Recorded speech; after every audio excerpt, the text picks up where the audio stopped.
warahmatullahi wabarakatuh. Alhamdulillah, salatan wa salaman ala Muhammad Rasulillah wa ala alihi wa sahbihi wa mawala, la haula wa la quwata illa billah.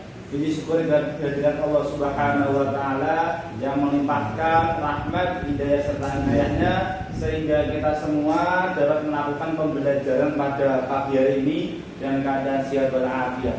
Salawat serta salam mari kita datang kepada junjungan Nabi kita Nabi Abu Muhammad Rasulullah sallallahu alaihi wasallam yang kita tunggu syafaatnya yaumul kiamah nanti. Sebelum mengawali pembelajaran pada pagi hari ini, mari kita berdoa bersama-sama membaca surat Al-Fatihah. Al-Fatihah. A'udzu billahi minasy syaithanir rajim. Bismillahirrahmanirrahim. Alhamdulillahi rabbil alamin. Ar-Rahmanir Rahim. Maliki yaumiddin. Iyyaka na'budu wa iyyaka nasta'in. Ihdinas siratal mustaqim. Siratal ladzina an'amta 'alaihim ghairil maghdubi 'alaihim waladdallin. Amin. Selanjutnya Bapak absen terlebih dahulu. Yang pertama nomor 1 Mas Samsul Ma'arif. Hadir Pak. Oh ya Mas Samsul. Akan atur Mas Samsul. Kurang baik Pak. Alhamdulillah masih. Yang kedua Mbak Ayu Terjana. Hadiro. Yang ketiga Mas Ali Sihab. Yang keempat Mas Muzaki San. Alhamdulillah pada itu semuanya ini. Selanjutnya langsung saja pada pagi hari ini Bapak akan mengajar pembelajaran Quran Hadis yang berjudul Al-Quran dan Hadis sebagai pedoman hidup kita. Ada yang tahu apa itu Al-Quran? Silakan yang tahu apa itu Al-Quran? Mas Samsul Pak. Mas Samsul? Kitab Pak. Kitab ya. Kitab. Bagus. Mas Bayu apa itu Al-Quran Mbak? Saya tahu. Mas Ali? Kita pedoman untuk orang muslim Pak. Bagus sekali Mas Ali. Mas Muzaki apa itu Al-Quran? Diberikan kepada Nabi Muhammad Pak. Nah, jawaban sangat bagus sekali. Ini Bapak lebih intinya akan saya jelaskan apa itu Al-Quran. Al-Quran secara bahasa berasal dari kata qara'a yang berarti bacaan atau membaca. Al-Quran menurut istilah adalah Al-Quran huwa lafzul arabiyyu al-munazzalu ala Muhammad Rasulullah sallallahu alaihi wasallam. Berasal malaikat Jibril, ibtida'u bi suratil Fatihah wal akhiru bi suratin Nas. Jadi Al-Quran itu adalah wahyu Allah yang diturunkan kepada Nabi Muhammad sallallahu alaihi wasallam yang melalui malaikat Jibril diturunkan dengan berangsur-angsur ketika membacanya adalah ibadah. Dan Al-Quran ini berisi bacaan. Surat yang pertama adalah surat Al-Fatihah dan yang terakhir adalah surat An-Nas. Yang kedua adalah fungsi-fungsi Al-Quran. Fungsi-fungsi Al-Quran. Jadi apa itu fungsi Al-Quran?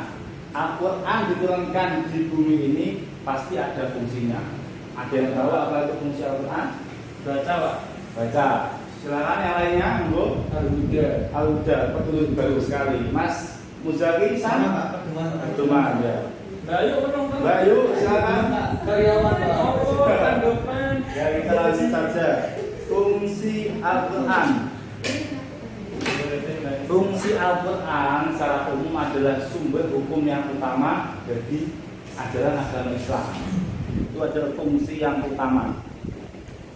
Al-Quran juga berfungsi sebagai informasi dan konfirmasi terhadap sesuatu yang tidak bisa dinalar oleh akal. Itu adalah fungsi Al-Quran. Fungsi Al-Quran yang lainnya adalah yang pertama petunjuk Al-Huda. Al-Huda sebagai petunjuk untuk manusia. Masjid Pak. Yang pertama Al-Quran ada sebagai al-huda atau petunjuk. Dijelaskan dalam Al-Quran banyak sekali bahwasanya Al-Quran adalah petunjuk untuk kebaikan. Seperti di Al-Quran dijelaskan, "Faida qudiyatish sholatu fantashiru fil ardi wabtaguna min fadlillah wadhkurullaha katsiran la'allakum tuflihun." Faida qudiyatish sholatu, dan ketika sholat telah ditunaikan, faida qudiyatish sholatu fantashiru fil ardi, maka bertebaranlah di bumi. Wabtaguna min fadlillah, carilah karunia Allah. Wadkurullaha katsiran la'allakum tuflihun, dan ingatlah Allah sebanyak-banyaknya agar kita semua menjadi orang yang tidak rugi. Di ayat lain juga dijelaskan bahwasanya innal musyaddiqina wal musyaddiqati waqadu wa qadul hasana yudha'afu lahum wa lahum ajrun karim. Innal musyaddiqina wal musyaddiqati, sesungguhnya orang yang bersedekah baik laki-laki maupun perempuan, faqradullah qadun hasanah, dengan sedekah niat ikhlas kepada Allah, qadun hasanah, dengan sedekah yang baik, yudha'afu lahum, maka akan dilipat gandakan kepada mereka yang bersedekah itu, walahum ajrun karim, dan Allah akan memberikan pahala yang mulia. Itu adalah sebagai petunjuk manusia untuk menuju kesuksesan, yang ingin menjadi kaya, sukses, termasuk adalah sebagai sedekah. Sebagai petunjuk manusia, itu adalah fungsi Al-Quran yang pertama, yaitu Al-Quran tadi sebagai petunjuk. Lalu fungsi Al-Quran yang kedua adalah pemisah antara yang hak dan yang batil, yang benar dan yang salah. Jadi di Al-Quran itu ada yang bagus mana, yang buruk mana, itu di semua Al-Quran ada. Termasuk di ayat Al-Quran dijelaskan hurimat alaikumul maitatu dan walmul ya, dan seterusnya. Jadi diharamkan bagimu memakan makanan yang haram itu tadi ya. Itu ada yang kedua sebagai pemisah.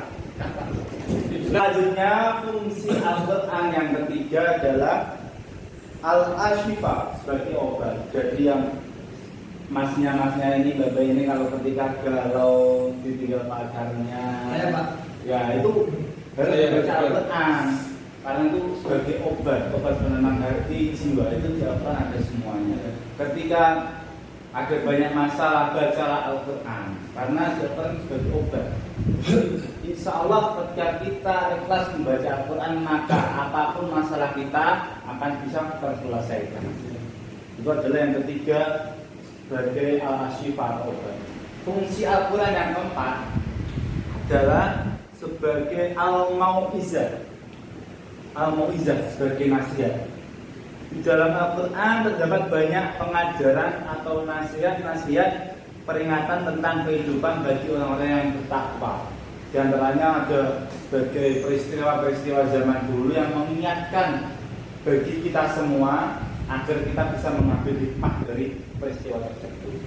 Di antaranya di Al-Quran dijelaskan, Bismillahirrahmanirrahim, tabbat yada abi lahabi wa tab, ma aghna anhu maluhu wa ma kasab, sayasla naran dzata lahab wa imra'atuhu hammalatal hatab, fi jidha hablum min masad. Allah. Tabbat yada kan sebagai celakalah, binasalah Abu Lahab. Itu termasuk nasihat, karena Abu Lahab itu sangat membenci pada Nabi Muhammad SAW.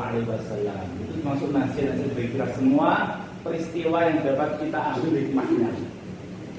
Selanjutnya, sebelum kita masuk ke ranah hadis, ada yang mau ditanyakan? Silahkan Mas Samsul, ada yang mau ditanyakan?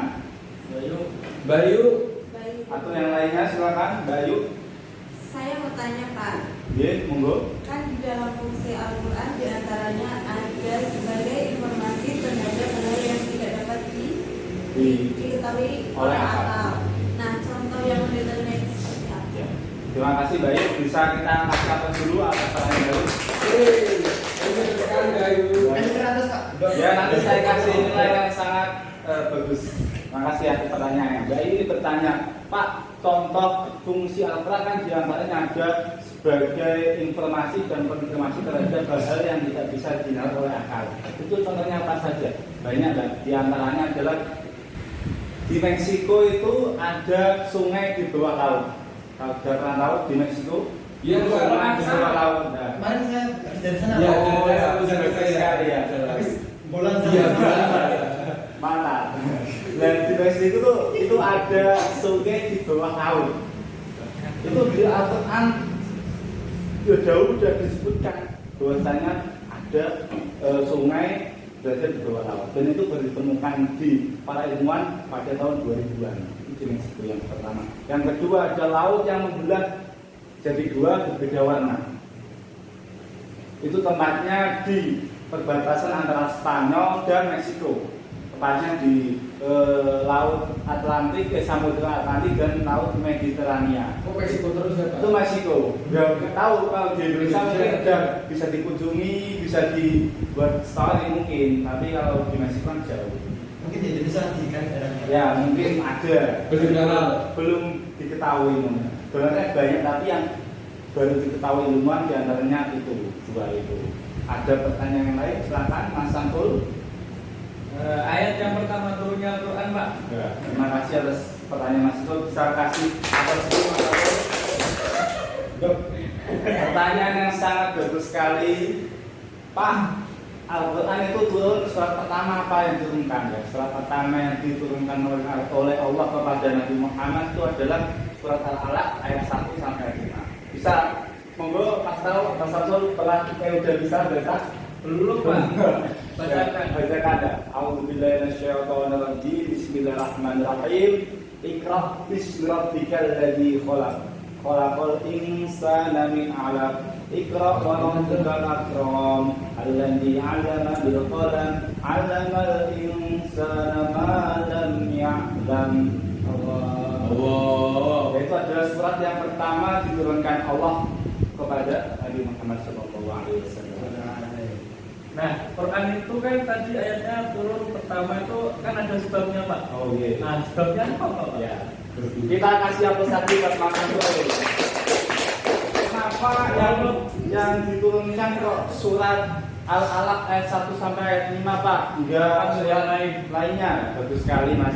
Karena Iqra itu bahasa Arab yang berarti bacaan. Nah, jadi pada zaman dulu, pada zaman Nabi Muhammad itu banyak orang yang tidak bisa membaca, termasuk Nabi Muhammad. Itu buta huruf, beliau buta huruf. Jadi biar mempercayakan Nabi Muhammad bahwasanya itu wahyu tidak beliau yang membuat, langsung dari Allah, di antaranya adalah bacaan Quran. Lalu suruh untuk membaca. Karena membaca itu sangat penting bagi kehidupan kita. Semakin kita banyak membaca, maka pengetahuan kita akan semakin luas. Itu adalah pertama kali yang diturunkan Iqra, karena artinya baca. Iqra bismillahirrahmanirrahim. Al-Quran ini diturunkan pada Nabi Muhammad, pada beliau ini pada umur 40 tahun di Gua Hira, tambahan aja Mas. Gua Hira itu mana, Pak? Gua Hira itu di Mekah, Mas. Oke, lanjut saja langsung. Yang kedua, materi yang kedua adalah hadis. Ada yang tahu apa itu hadis? Satu yang baru, Pak. Nah, bagus. Mas Samsul, silakan Bayu. Ada yang tahu apa itu hadis? Tahumu apa hadis itu apa? Hadis itu bacaan. Ya, bagus. Mbak Ayu, apa itu hadis, Mbak? Belum tahu. Mas Andi? Suatu tindakan, perkataan, perbuatan yang dilakukan oleh beliau Rasulullah SAW. Allahumma sholli alaihi. Pertanyaan jawabannya sangat bagus, Mas Ali. Akan saya tambahi. Apa itu hadis? Secara bahasa, hadis berarti berbicara atau perkataan atau perbuatan.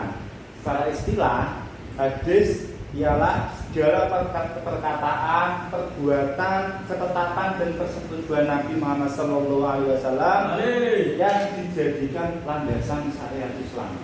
Kedudukan hadis ini, hukum kedudukan hadis kedua setelah Al-Quran. Jadi hukum ajaran Islam yang pertama adalah Al-Quran untuk sumbernya. Yang kedua adalah Al-Hadis itu tadi.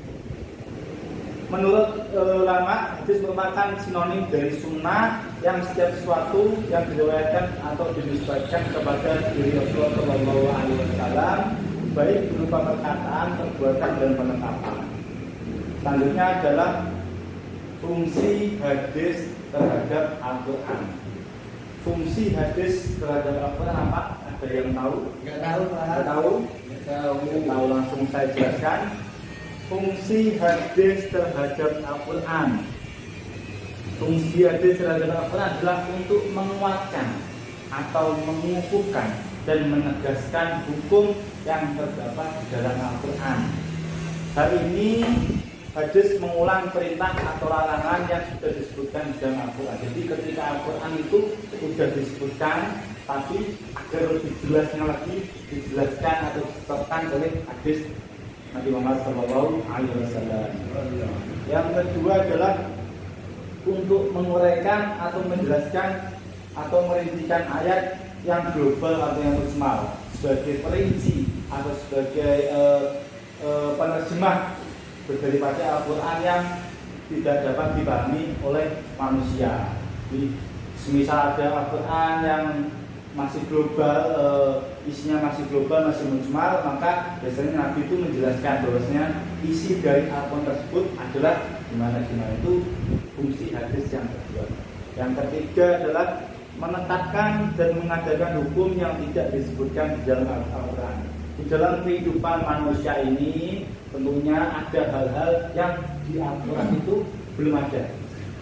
Ya. Fungsi hadis yang ketiga diantaranya adalah memberi hukum atau menetapkan sesuatu yang di Al-Quran itu belum ada. Untuk masuk fungsi hadis yang ketiga. Dan yang keempat adalah membatasi keumuman ayat Al-Quran.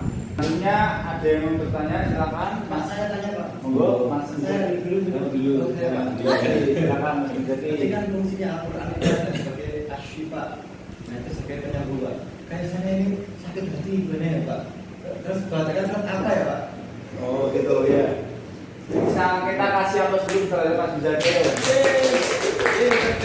Terima kasih kepada Mas Menjadi, pertanyaan yang bagus sekali. Kalau kita sakit hati, kalau itu dibacakan surat apa ya Pak? Iya Pak, saya gubalo Pak. Iya siap. Gini aja Mas, Al-Quran itu fungsinya kan obat. Ketika membacanya apapun yang Anda baca, Al-Quran yang penting ikhlas, diniatkan karena Allah, diniatkan agar bisa dihilangkan galau kita, masalah kita. Apapun yang dibaca, insya Allah bisa sembuh. Apapun itu, mau surat Al-Baqarah, Yasin, ya Bapak, itu silakan.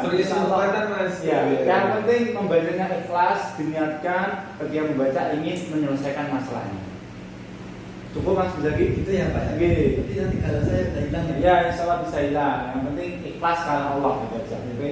Cuman juga Mas Ansur kayaknya gak ada. Mas Ansur, masih galau atau masalahnya apa?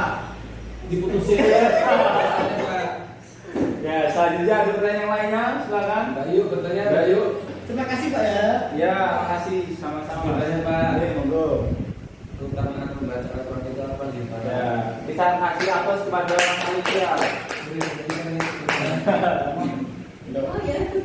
Keutamaan Al-Quran, ketika kita membaca, keutamaannya apa ya Pak? Al-Quran akan menjadi syafaat atau penolong kita ketika dari kiamat. Jadi orang-orang yang sering membaca Al-Quran, insya Allah ketika di hari kiamat akan mendapat syafaat Al-Quran tersebut. Yang pertama. Yang kedua adalah orang yang mempelajari Al-Quran atau mengajarkannya akan termasuk sebaik-baiknya orang. Itu orang yang membaca Al-Quran. Yang ketiga adalah orang yang mahir membaca Al-Quran, maka ia akan bersama malaikat. Ketika dari kiamat, orang yang sering membaca Al-Quran kita itu akan diberi malaikat. Malaikat Israel Pak. Kurang tahu kalau malaikatnya besok dari kiamat itu saja. Yang penting masnya itu harus semangat membaca Al-Quran yang paling penting. Yang terakhir adalah untuk meningkatkan derajat kita. Allah akan mengangkat derajat-derajat orang yang suka membaca Al-Quran. Ada yang mau bertanya lagi? Silakan, Mas Samsul mau bertanya? Belum Pak? Belum ya. Kalau tidak ada yang tanya, saya akan bertanya pada semuanya satu-satu. Siap untuk ditanya? Ya, misalnya saja yang materi untuk mengulas materi pada pagi hari ini Bapak akan bertanya. Ya Pak. Kepada Mas Samsul, apa yang kamu ketahui tentang Al-Quran, Mas? Salah bahasa dan istilah. Ayo, silakan. Samsul enggak Mas Samsul, silakan. dengerin Pak. Apa itu Al-Quran menurut bahasa dan Jadi ada istilah? nama bacanya Pak. Itu bacaan Pak. Ya, menurut bahasa bacaan. Bagus. Menurut istilah, Pak. Doa bagi umat Islam. Kalau menurut istilahnya, Al-Quran adalah Pedoman umat Islam untuk kehidupan sehari-hari. Tapi jawabannya terlalu lengkap, itu bagus. Makanya. Yang kedua saya mau bertanya kepada Mas Muzaki. Iya Pak. Sebutkan di antara fungsi-fungsi Al-Quran satu saja. Oh iya Pak. Di antaranya sebagai asyifa tadi Pak. Asyifa. Belum saya Pak. Iya. Sakit jiwa. Terus sebagai syafaat. Ya, bagus Mas Muzaki. Berarti Mas Muzaki sangat mendengarkan materi pada pagi hari ini. Yang kedua, yang ketiga saya mau tanya kepada Mbak Ayu Nurjana. Yuk, santai. Pertanyaannya sangat mudah sekali. Kalau Anda tadi menyimak pasti bisa. Oke. Pertanyaannya adalah sebutkan fungsi-fungsi Al-Quran kan tadi diantaranya adalah Al-Huda. Jelaskan apa itu Al-Huda, Mbak Ayu Nurjana. Apa itu Al-Huda? Petunjuk Pak. Petunjuk ya. Jelaskan Al-Quran itu sebagai petunjuk, apa maksudnya, Mbak? Kalau nggak bisa dibantu Mas Samsul, berapa Mas Samsul? Ada yang mau membantu Mbak Ayu? Mari Pak. Kalau saya betul tapi saya jangan tanya.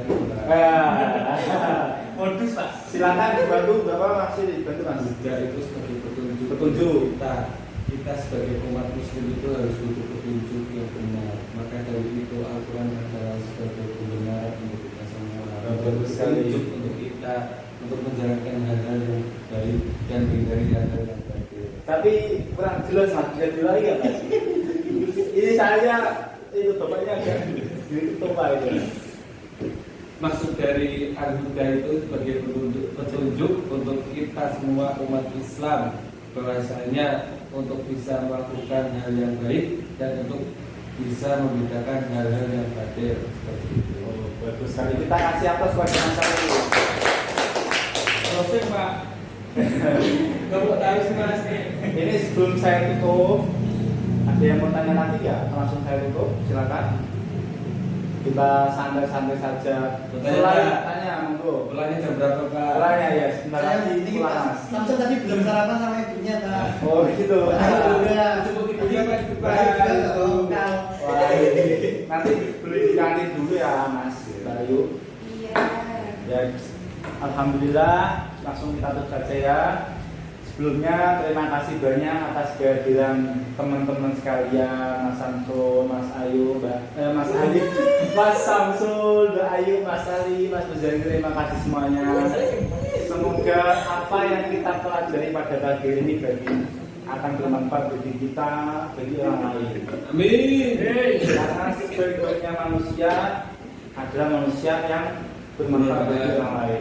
Khairun nas anfa'uhum linnas. Langsung saja kita tutup dengan membaca bacaan Alhamdulillah bersama. Alhamdulillahirabbil alamin. Terima kasih. Wassalamualaikum warahmatullahi wabarakatuh. Waalaikumsalam.